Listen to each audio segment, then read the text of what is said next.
Olá, turminha do sétimo ano, tudo bem com vocês? Chegando para mais uma aula de Ciências da Natureza. Hoje, na nossa aula, a gente vai ver a segunda parte relacionada aos animais invertebrados. A gente vai ver algumas características dos animais que são classificados aí como artrópodes.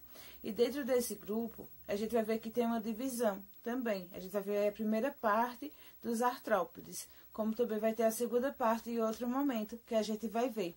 Então, se liga logo na nossa aula. Então, gente, como eu falei para vocês, a gente vai ver aí o filo, que apresenta uma boa quantidade de animais, que é o filo dos artrópodes. Esse filo conta com aproximadamente aí 1 milhão de espécies já descritas e, por incrível que pareça, estima-se que existe essa mesma quantidade ainda para ser descoberta. Esses animais, eles podem ser encontrados em diversos habitats, tanto aquáticos quanto terrestres. E a gente tem como exemplo desse grupo de animais os besouros, as aranhas, as centopeias e até mesmo os camarões. Os artrópodes têm seu corpo dividido em segmentos, os quais se unem formando 3 regiões principais, que é a cabeça, o tórax e o abdômen.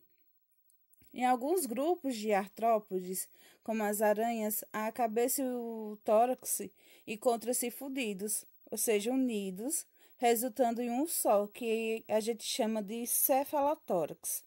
Uma das principais características desse grupo é a presença dos apêndices articulados ligados ao corpo, como as antenas, as asas e pernas.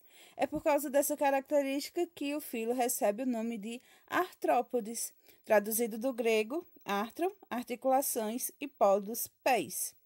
Esses apêndices articulados permitem que os artrópodes tenham, entre outras funções, uma alta capacidade de locomoção.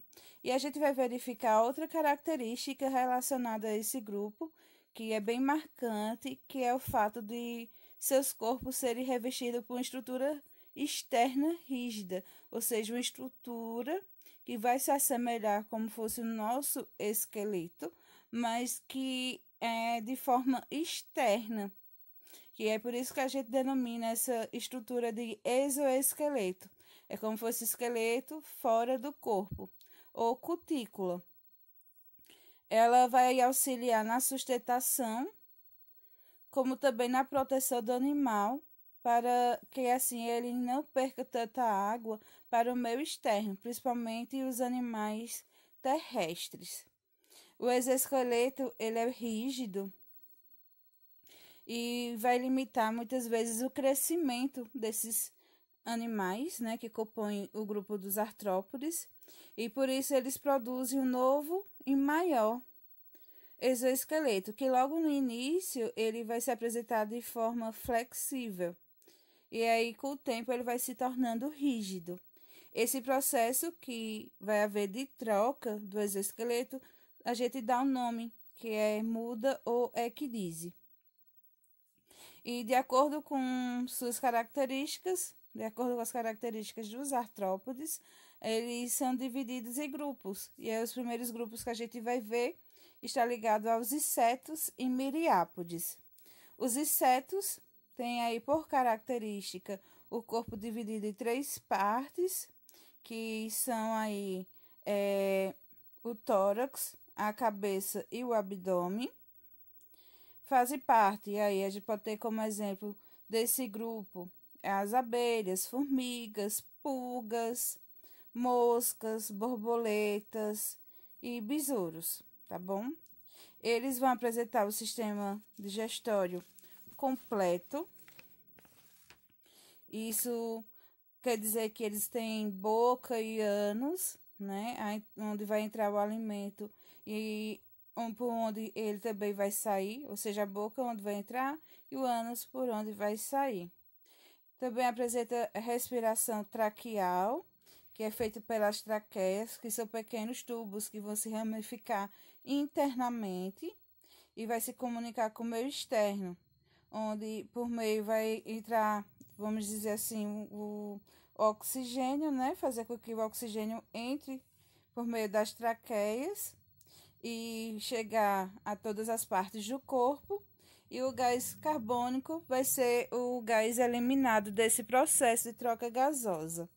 Apresenta também o sistema circulatório, que é formado por um coração tubular, e alguns vasos, por onde vai circular o líquido que a gente chama de hemolinfa. Essa hemolinfa vai ser responsável por estar levando os nutrientes oriundos da digestão para várias partes do corpo.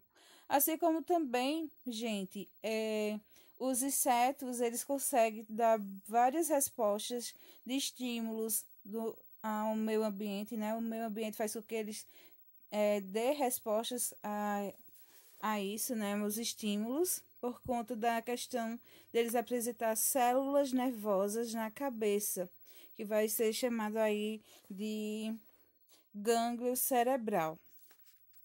Outro ponto que a gente vai perceber é que esses seres, eles têm na sua cabeça um par de antenas, um par de olhos, além de estruturas bucais. As antenas, elas têm uma grande importância no corpo dos insetos, são apêndices relacionados à percepção de estímulos do ambiente, como as ondas sonoras por meio da audição, ou seja, se eles estiverem correndo risco, as antenas vão capturar esse risco e mostrar para eles, assim como vai dar uma superfície de contato, de tato, e que eles vão perceber questões de substâncias químicas no ambiente. E as estruturas bucais desses animais estão ligadas à alimentação. Que, por exemplo, os apêndices que vão formar aí como estrutura bucal nos insetos estão adaptados praticamente ao tipo de alimentação, de acordo com o que eles acabam ingerindo. Se é folha, se é néctar, se é outros insetos, sangue de vertebrados também, como é o caso do pernilongo que a gente vai estar vendo nessa imagem. Então, a gente vai ver aí que o pernilongo, nesse exemplo aí, está provavelmente capturando o sangue, né, absorvendo o sangue. A fêmea, né, pernilongo fêmea, deve estar absorvendo o sangue de um vertebrado, a partir dessa estrutura pontiaguda alongada, que se assemelha a uma agulha. Por isso que a gente se sente incomodado quando a gente está sendo picado pelo pernilongo. Eu não destaquei aqui, mas a gente tem uma variedade nessa imagem, só para mostrar mais a variedade de insetos, de seres que compõem essa parte do grupo dos artrópodes. E a gente também tem a libélula, para mostrar aí que no corpo dos insetos eles têm 3 pares de pernas ligados ao tórax. A maioria das espécies possui 2 pares de asas, porém há grupos também que possuem um par e outros que não têm asas.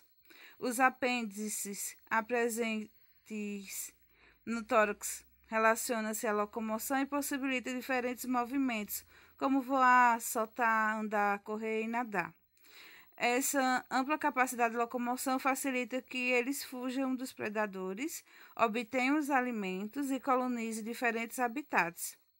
No abdômen dos insetos vai se localizar o ânus, como também as estruturas que vão auxiliar no processo de reprodução. E a gente agora vai ver as características ligadas aos miriápodes. Os miriápodes também são artrópodes que possuem o corpo segmentado, que vai ser dividido em 2 partes, que é a cabeça e o tronco alongado.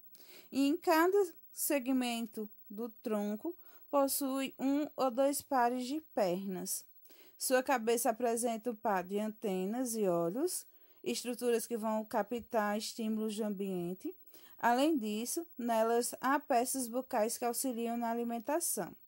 E assim como os insetos, os miriápodes possuem também respiração traqueal, ou seja, Essa traqueia vai ser ramificada, onde vai permitir a entrada do gás oxigênio, que vai ser levado para toda a parte do corpo, e a eliminação do gás carbônico. E esses animais eles estão subdivididos em dois grupos principais, que são os quilópodes e os diplopódes.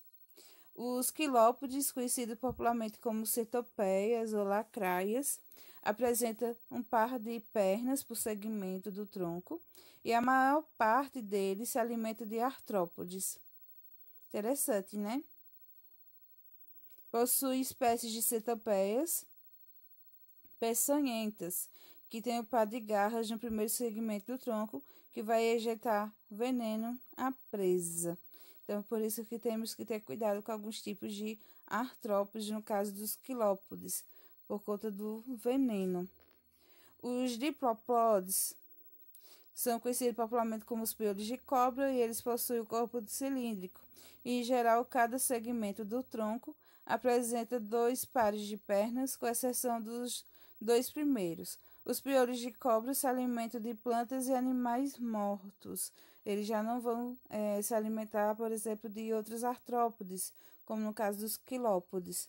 A gente tem outro exemplo aqui, eu não coloquei a imagem da emboal gongolô, quer dizer, que vai estar na imagem do livro de vocês. Eu coloquei aqui, a gente mais tem contato, né, conhecimento, que acho que vocês lembram do terrário que a gente fez o ano passado em sala de aula, que a gente ficou com cuidado nesse ser vivo. E a gente vai observar que tanto os quilópodes quanto os diplópodes têm sexos separados. Entre as centopeias, algumas espécies botam ovos, enquanto há outras em que os ovos se desenvolvem no interior do corpo da fêmea. O filhote assemelha-se ao adulto e, dependendo da espécie, já apresenta a mesma quantidade de segmentos. Já nos piolhos de cobra, o desenvolvimento do embrião ocorre no interior dos ovos, depositados no ambiente.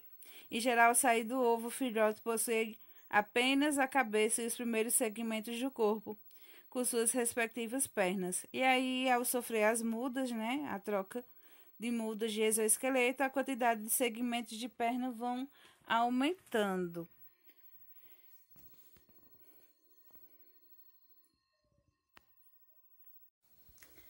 Então, gente, essa foi a nossa aula. Eu espero que vocês tenham gostado. Não esqueça de fazer a atividade e me enviar. Assim que finalizar, me enviem, porque ela está pontuando para vocês, que vai ajudar aí com as notas do segundo bimestre. Então, fiquem com Deus e se cuidem.